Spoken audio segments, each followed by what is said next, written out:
Bon vendredi tout le monde, bienvenue dans le show du vendredi où on vous présente les meilleurs extraits de nos épisodes et de nos chroniqueurs dans toute liberté. On commence immédiatement avec l'extrait du mercredi avec Jacinthe Evarel qui nous présente le fait que les politiciens d'aujourd'hui ont perdu pas mal toute leur noblesse.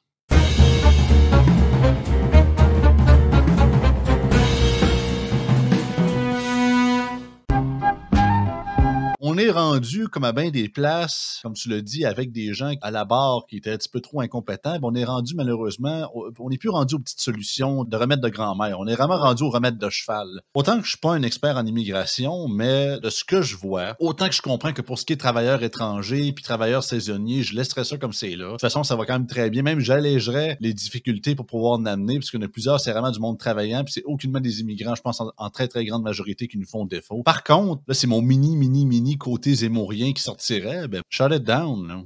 Pendant un certain nombre de temps, immigration is out. T'sais, on le voit dans tout, on le voit dans le système de santé qui est pas de le gérer, on le voit dans le niveau du logement qu'on n'est pas capable de les héberger, on le voit que c'est rendu qu'il y a des camps de sans-abri jusqu'à Joliette, puis ça c'est juste au Québec. Dans le Canada anglais, c'est encore pire à différents endroits, puis la merveilleuse maire de Toronto, la veuve de Jack Layton, elle a l'air de trouver ça extraordinaire. Puis c'est ça que je trouve plate, parce que le débat de l'immigration a tellement été, je dirais pas targué, mais tellement enivré d'une genre de velours d'altruisme que si automatiquement tu poses des questions envers l'immigration, t'es un intolérant, t'es un xénophobe, t'es un ci, t'es un ça. Alors qu'à une époque, il y avait des pays, je comprends que ça date d'un peu longtemps, mais que immigration zéro, ou du moins très très peu pendant une année de temps. À la limite, c'est étudiant universitaire, travailleur étranger, saisonnier, that's it. Sachant que là, ça déborde. Quand tu laisses la champlure dans ta salle de bain ouverte, mais t'as pas le truc pour justement dans le lavabo pour que l'eau ça coule puis ça tombe partout, qu'est-ce que tu fais? Est-ce que tu dis, ben là, il faudrait acheter des contenants plastiques pour ramasser l'eau à mesure? Non, tu fermes la champlure.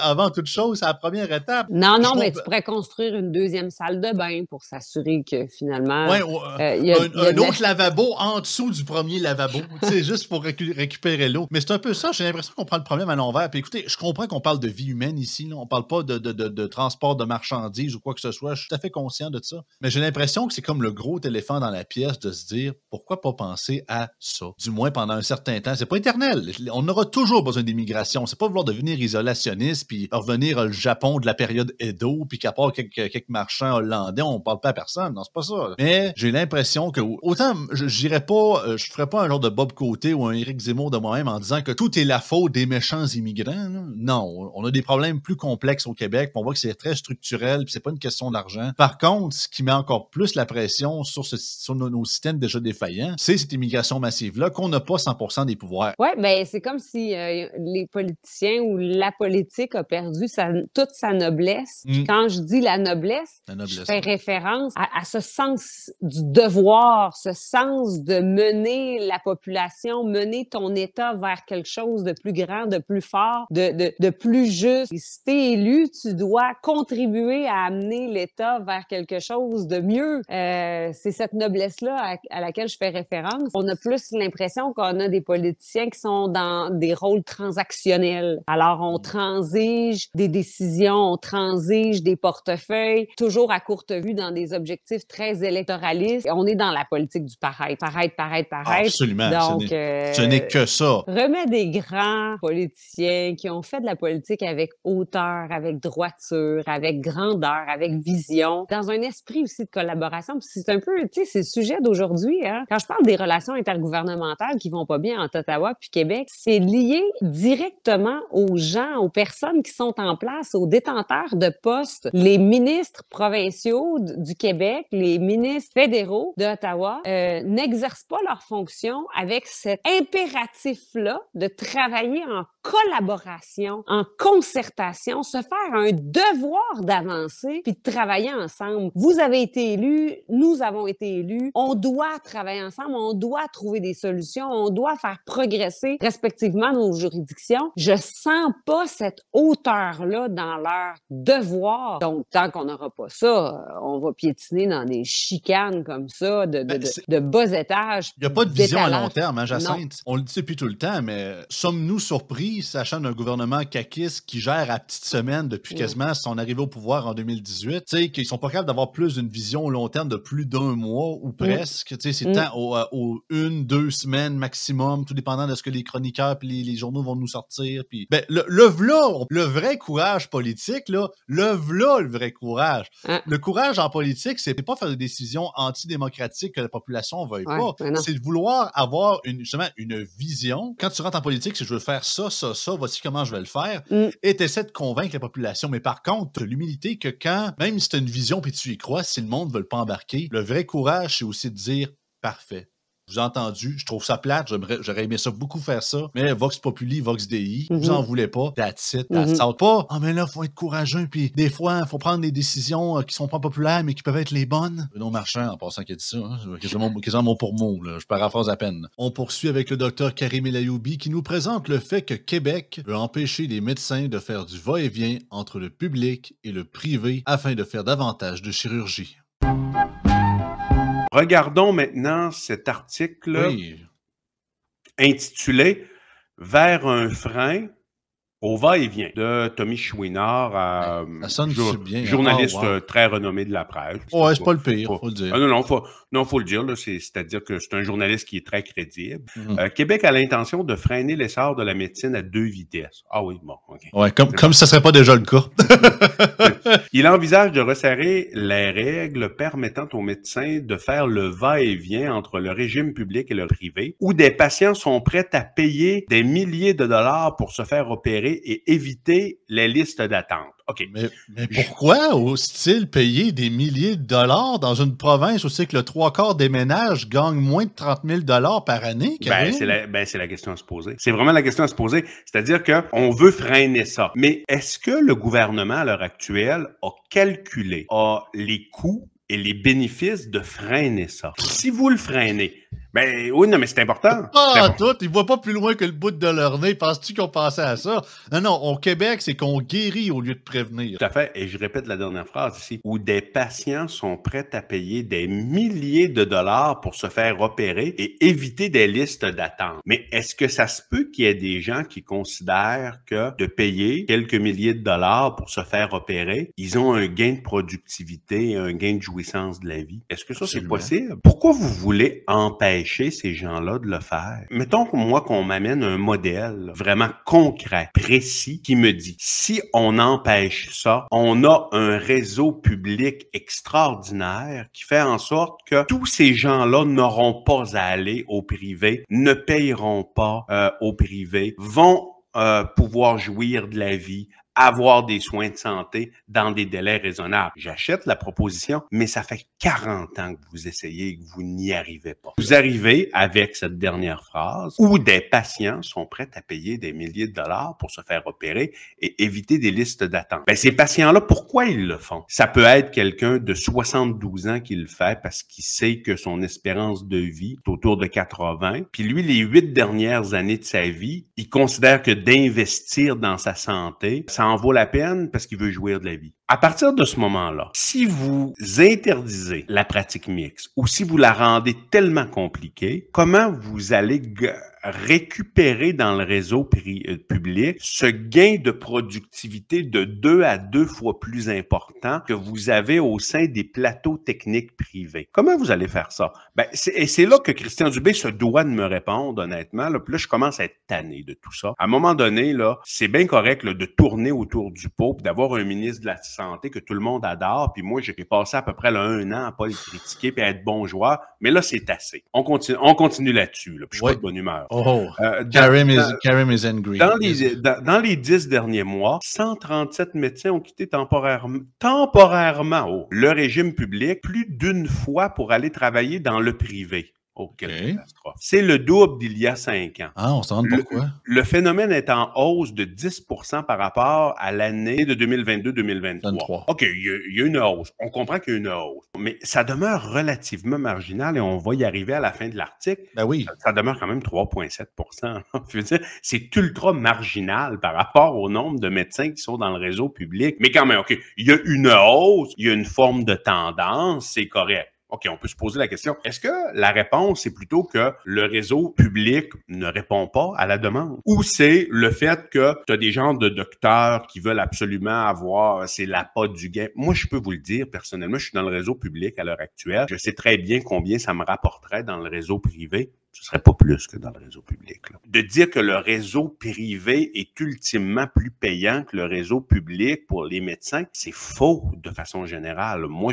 j'aurais même pas d'intérêt financier à aller dans le réseau privé. On regarde dans l'article, médecins ayant quitté le régime public depuis 1 an selon la spécialité. 32 orthopédistes, 23 radiologistes, 15 pneumologues, 12 chirurgiens généraux, 10 ophtalmologistes, 45 autres. Ça veut dire des omnis, là, la majorité. Bon, mais on est dans des ratios très marginaux, là. Quand tu regardes, t'as pas, là, 10 000 qui ont quitté. Mettons que tu prends tous ces médecins-là, OK?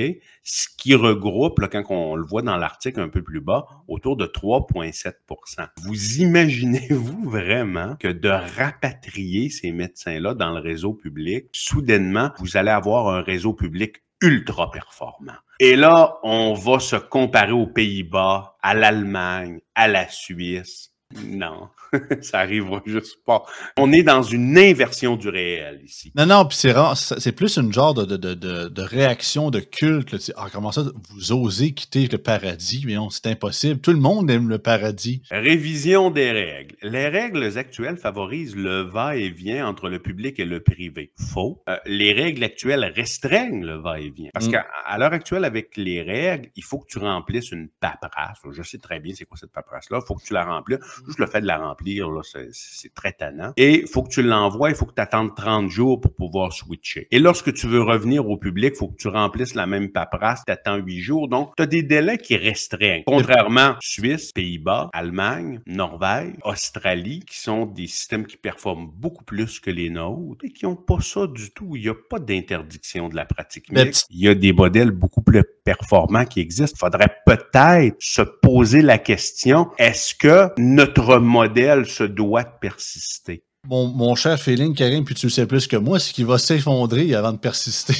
C'est ça, exactement. Puis surtout, en plus, s'il passe une affaire comme ça, c'est, comme je te dis, c'est la 15 millième version de comment se tirer à grands coups de shotgun d'un genou, là, tu sais. Au contraire, vous retardez pas l'inévitable, vous l'accentuez, vous le mettez sur fast forward, là. Puis regarde, on peut finir avec un peu la fin de l'article. Cet exode s'observe surtout chez les jeunes médecins de famille, un phénomène quasi inexistant auparavant. Ils sont 4 fois plus nombreux qu'il y a 5 ans à bouder le régime public pour exercer leur profession dans des cliniques privées où les soins sont facturés aux patients. Oh! Ils jonglent avec différentes idées, comme celle d'obliger les nouveaux médecins à pratiquer au moins 5 ans dans le réseau public. Je pense qu'on est dans Orwell, honnêtement. Ah, ça n'a pas de bon sens. La Fédération des médecins omnipraticiens du Québec a déjà signalé au cours des derniers mois que de plus en plus de jeunes font maintenant le choix du privé en début de carrière. Mais tu pourrais quasiment inverser les deux phrases. Ils font ça parce que, justement, le gouvernement a des idées aussi folles que ça de vouloir les forcer. C'est tellement capoté parce que, justement, je le vois venir qu'est-ce qui va arriver, là. On va dire comme l'empereur Palpatine, là. All according to plan.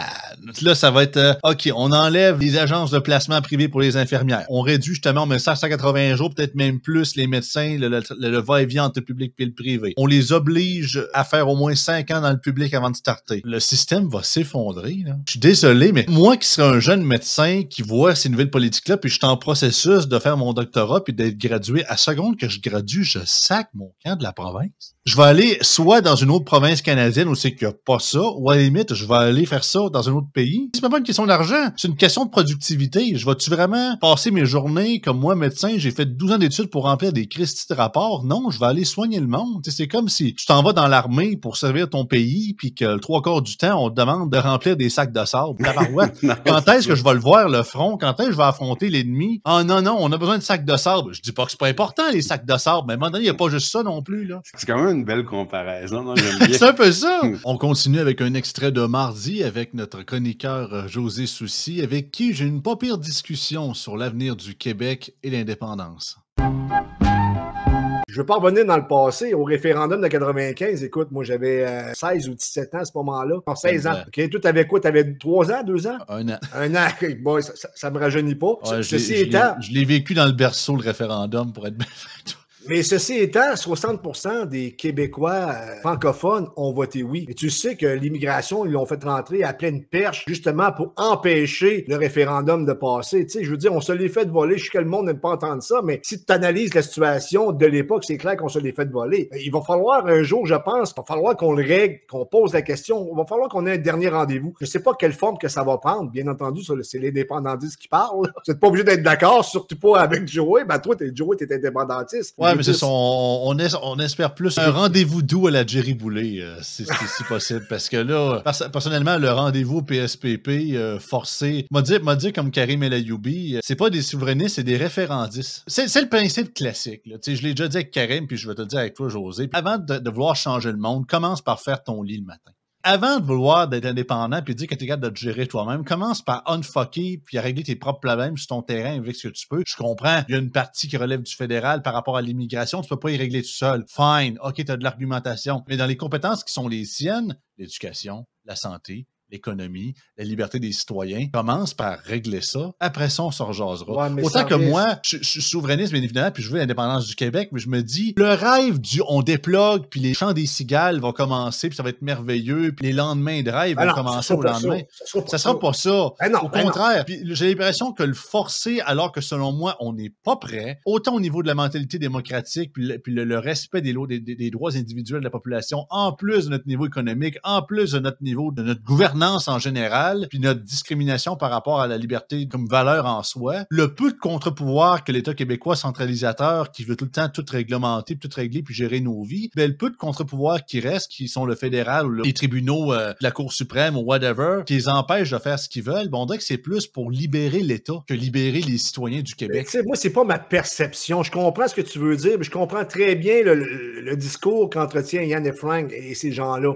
Si je regarde ça de votre perspective, je te dirais oui. Mais moi, c'est pas ça. Moi, c'est une question de liberté et de survie, tout simplement. Moi, c'est une question de me gérer moi-même, Simonac, de plus dépendre des autres. Je veux dire, au début de la Confédération canadienne, plutôt avant, à l'Acte d'Union, les Canadiens français étaient majoritaires et la dette du Canada français était beaucoup moins grosse que celle du Canada anglais. Ouais. Ils ont fusionné les deux parce que la dette des anglophones était considérablement élevée puis voulaient leur baisser. C'est pas politique du Québec. On parlait de Mitch tantôt de Brian Mulroney. C'est ça qu'il faut penser. En 1840, on était plus de 50% de la population. Là, on est rendu à 23%, on parle du Québec. Mais au Québec, sur 9 millions, on est 7 millions de francophones. Tu comprends? C'est une question de survie, qu'on le veuille ou pas. On est appelé à disparaître si on se prend pas en main. Pierre Falardeau, là, il était un peu, là, comment je te dirais, il est pas comme le PQ. C'était vraiment pas une question de liberté. Un peu comme nous autres. Il était un peu, je dirais pas qu'il était anarchiste, mais il était un peu plus rebelle, ces bords. Là, absolument. C'est ce qui faisait son charme. Moi, j'adore Pierre Falardeau. Mais quand un peuple, ça meurt longtemps, puis ça fait mal. Là-dessus, il y a raison. C'est pour ça, moi, que je veux me séparer. Moi,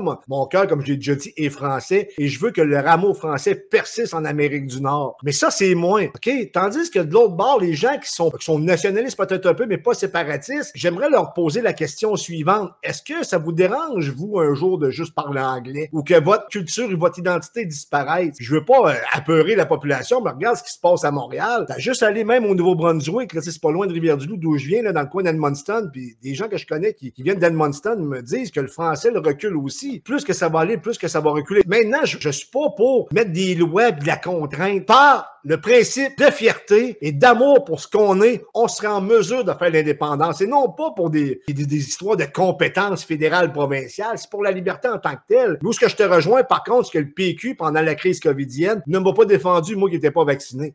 C'est que c'est plus loin que ça. C'est que justement, l'argument central, c'est que, puis écoute, j'en ai fait des bulletins de nouvelles, puis des clips de PSPP, puis des entrevues, j'en ai vu. Là. À toutes les fois qu'on lui demande les arguments de l'indépendance, c'est tout le temps le collectif de ci, puis le pouvoir du peuple, puis de ci, de ça. Jamais, je te dis, jamais, j'entends le mot liberté dans le discours. Never.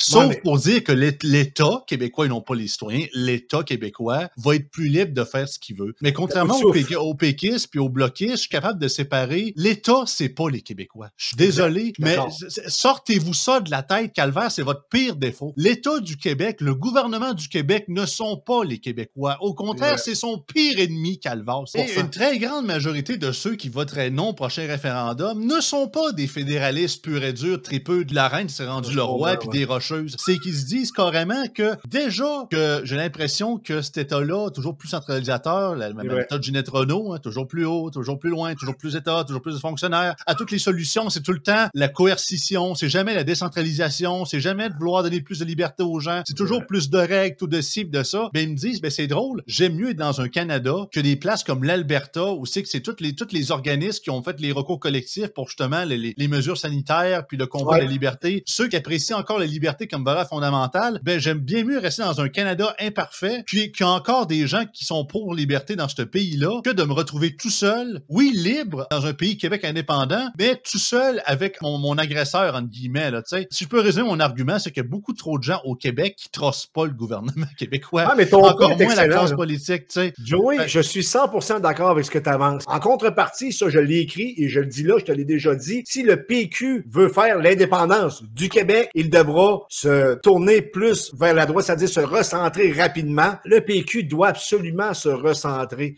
S'il ne se recentre pas, il ne sera jamais capable de faire l'indépendance. On continue avec un extrait de jeudi avec notre mairesse du podcast, Luce Dano, avec qui on se questionne, est-ce vraiment de l'intimidation que vivent nos élus municipaux ou est-ce plutôt une fragilité?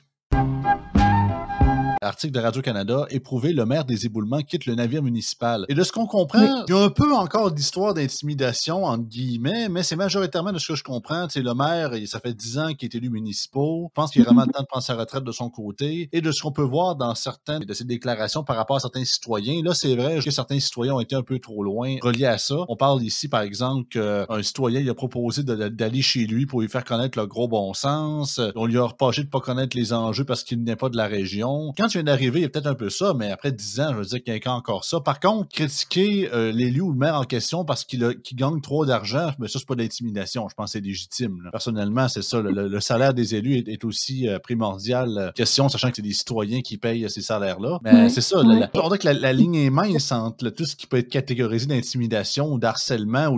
Mais là, il y a un nouveau mot, Luce. Là, on dit plus intimidation ou harcèlement, là, on dit incivilités. On vit de plus en plus d'incivilité de la part des citoyens. Personnellement, je trouve que c'est un mot un peu fourre-tout. Là. Ouais. Mais en fait, les règles de civilité, c'est des règles de bienséance, hein, de respect. Oui. Fait que oui, on pourrait, moi je trouve que ce serait moins fort de dire que de l'incivilité. Admettons qu'on parle de citoyens ou entre élus. Il peut y avoir de l'incivilité entre élus aussi. Ce serait il manque de retenue. On dit un petit peu trop ce qu'on pense. Il y a moins de filtres qu'avant. En fait, moi je trouverais ça mieux que intimidation, parce que l'intimidation, il y a un effet de répétition. Comme le dit, on a un rapport de force, il y a un fossé qui se crée, il y a des malaises profonds, les gens des fois prennent des antidépresseurs pour s'en sortir, là. C'est quelque chose. Moi, j'ai lu l'article, puis je pense que le maire, puis les journalistes sont bons, là, vraiment pour te faire parler. Fait que c'est sûr que les journalistes, ils ont dû dire, puis vous, est-ce que les citoyens, puis vous, là, comment ça se passe? Puis ils ont tiré vers du nez. Ben, ça se peut, là, parce que il dit des choses, là, qui me fait penser ça. Il dit d'abord qu'il a reçu plutôt des commentaires désobligeants. Le monsieur Tremblay dit pas, j'ai été intimidé, on m'a téléphoné, puis on m'a attendu sur le coin de la rue. Non, il dit, j'ai reçu des commentaires désobligeants. Moi, je trouve que c'est bien articulé de dire ça. C'était désobligeant. C'est plate de recevoir ça. C'est pas le fun. Ça, j'ai trouvé ça très chouette de sa part de dire ça. Et il dit aussi, le journaliste l'écrit comme ça, bien que le maire refuse de parler d'un climat toxique, il évoque une difficulté à travailler dans le conseil municipal actuel. Je vais vous dire, c'est plus difficile d'être un élu quand ça va pas bien dans son conseil municipal. Ça veut dire qu'on peut endosser pas mal de paroles de citoyens, puis ça nous fera pas broncher. C'est quand, dans le conseil municipal, que rien ne va plus et qu'il y a de l'incivilité là, on va prendre le nouveau mot, ben ça, c'est bien pire parce que tu travailles avec eux, tu veux avancer avec eux, c'est décourageant autrement.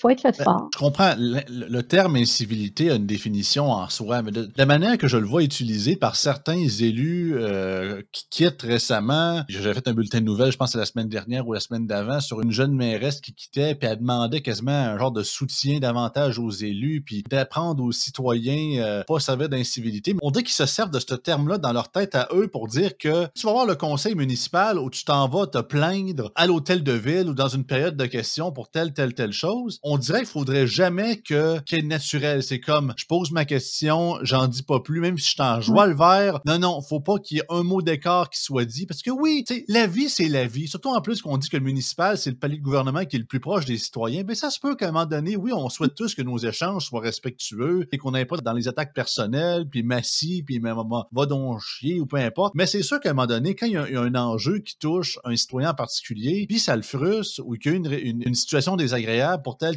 raison, ben ça se peut à un moment donné que même en 2024, il y a une couple de sacs qui sort au travers. Est-ce que c'est incivil? Potentiellement que oui, mais encore là, ça fait partie de la job. C'est là que j'ai l'impression qu'on a déjà parlé, toi puis moi, là, il y a plusieurs semaines, à quel point c'est rendu tellement fragile la tolérance de nos élus vis-à-vis de ça. Parce que si tu as une mairesse, regarde, je prends un scénario vraiment purement fictif, mais t'arriverais à ton conseil municipal, t'es mairesse de la municipalité, puis il y a quelqu'un qui dit, toi, ma vieille Chris, puis de ci, puis de ça, ils disent, wow, là, absolument, c'est inacceptable. Mais s'il y a une histoire par rapport au déneigement whatsoever, il dit, madame la mairesse, il dit, je suis plus capable en tabarnak, il dit, ça penche pas comme ça. Ben là, autant que tu peux te dire, oui, il y a un langage, on va dire ordurier, mais tu comprends son point, puis je pense qu'il critique plus la situation que nécessairement toi, personnellement. Fait à la limite, tu commenceras pas à dire, ah non, monsieur, je vous arrête tout de suite, là, nous n'acceptons, c'est comme quand t'appelles à Hydro-Québec ou t'appelles chez Bell, nous n'acceptons pas de langage ordurier devant nos employés. Il y a un jugement à faire entre vraiment des critiques légitimes qui sont pas toujours écrites à l'Académie de la langue française. Si on parle de simples citoyens ici, non, mon but, c'est pas de dire qu'ils sont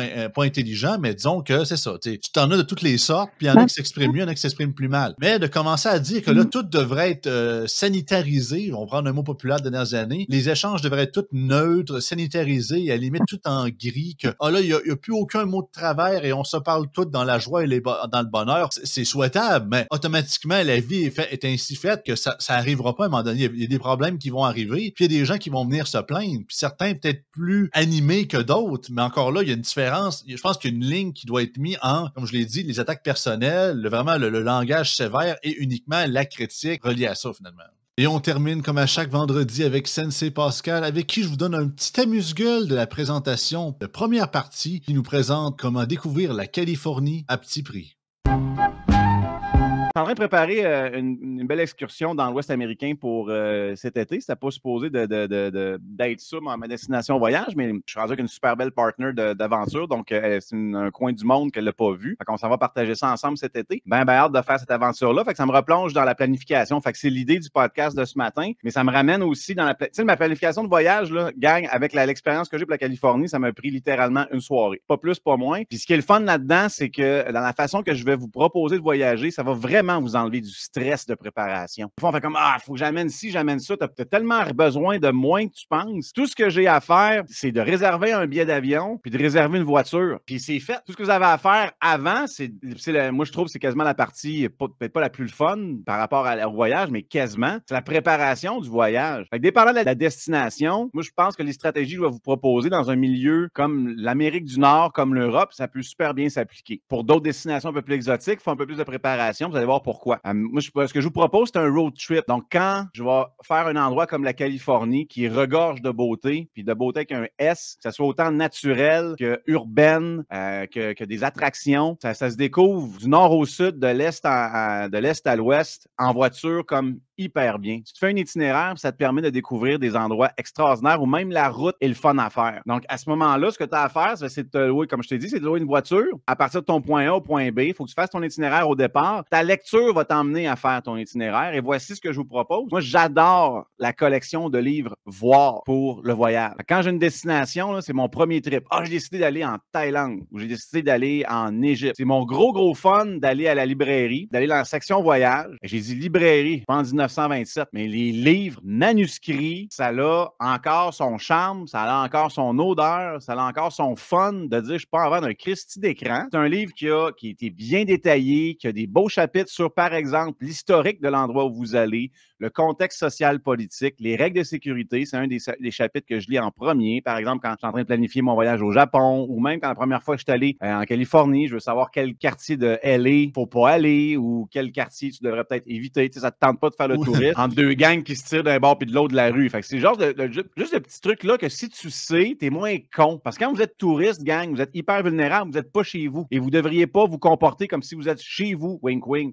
Vous devriez arriver avec, même si c'est en Californie, même si c'est dans un, mais encore plus, c'est dans un autre pays avec une autre culture. Quand je suis allé en Égypte, tu arrives là, tu fais comme eux autres. T'es pas là pour imposer tes choses, que moi j'appelle voyager à l'américaine. By the way, les Américains, internationalement, ils ont pas une bonne réputation. Là. Fait que quand vous allez dans des destinations exotiques, je vous conseille très fortement de mettre sur votre sac à dos, là, votre daypack, là, celui que vous amenez avec vous autres pour vous emmener vos affaires à tous les jours. Faites-vous broder une petite patch de drapeau canadien. Parce qu'il n'y a rien qui ressemble plus à vous autres qu'un Américain, qu'un Allemand, qu'un Français. Ils le savent pas. Là. Ta peau blanche, tes yeux pairs, ça ressemble à un autre. Là. Puis les Canadiens ont vraiment une bonne réputation à travers le monde. On est vraiment vu comme un peuple, les gentils entre guillemets, c'est les Canadiens. Fait que si vous voulez avoir un bon contact avec les gens, déjà, là, des fois, là, d'avoir un drapeau canadien, ça va vous ouvrir des portes. Là, vous allez dire, hey, il est bien exagéré, là. Peut-être pas aux États-Unis, mais en Égypte, je vous le dis, ça m'a vraiment, vraiment aidé. On faisait la visite de la vallée des rois. C'est juste une grosse vallée, mais en même temps, tu vois des petits trous noirs, mais les petits trous noirs, c'est les tombeaux des pharaons. Fait que c'est une visite qui est extraordinaire. Et évidemment, c'est super prisé des touristes. Fait que tu arrives là, puis si tu arrives avec une arme d'aventurier, de gens respectueux de la culture, tu vas rentrer dans les tombes. Tu as fait de la recherche avant, ce qui est vraiment cool, c'est que tu vas savoir où tu t'en vas. Tu vas comprendre ce que ça représente. Tu vas donc apprécier la valeur de et tu vas prendre le temps d'apprécier ce qui, moi, est vraiment un voyage d'aventurier. Tu arrives dans une place, tu arrives dans la tombe des rois, tu regardes les hiéroglyphes. C'est pas juste photo, je m'en vais à la prochaine, tombe. Là. Ça, c'est voyager à l'américaine. Pendant que j'étais là dans la vallée des rois, des autobus, là, ils en passaient. Là. Les autocars, là, avec ma tante Ginette, là, ils en passaient. Là. Ils en passaient. Cling, cling, cling, ça rentrait. Le temps que moi et mon ami du temps, on faisait une tombe, il y avait peut-être 3 autobus qui passaient dans la même tombe que nous autres. Là. Fait qu'on les voyait passer, là, ça portait. Nous autres, on était là et on savourait le moment. Fait que ça pour dire que si vous vous préparez correctement, même pour une destination de la Californie, lire un peu sur comment est née la Californie, la conquête de l'Ouest, pourquoi c'est à côte Est, ça s'appelle New York, puis pourquoi que c'est à côte Ouest, c'est Los Angeles, puis c'est tous des noms espagnols. Puis juste ça, c'est cool de savoir comment l'urbanisation s'est développée, comprendre le lien très serré entre le peuple de la Californie et la nature et la météo. C'est une raison pour laquelle sur leur plaque, ça s'appelle le Sunshine State. Sérieusement, guys, Parce que la moitié de l'année, l'État brûle. Ben, il y a peut-être ça, mais il fait tout le temps beau là-bas. C'est magnifique. C'est tout pour cette semaine. Merci beaucoup d'avoir été là. On se revoit la semaine prochaine pour un autre show du vendredi, des meilleurs moments de En toute liberté. Bon week-end tout le monde.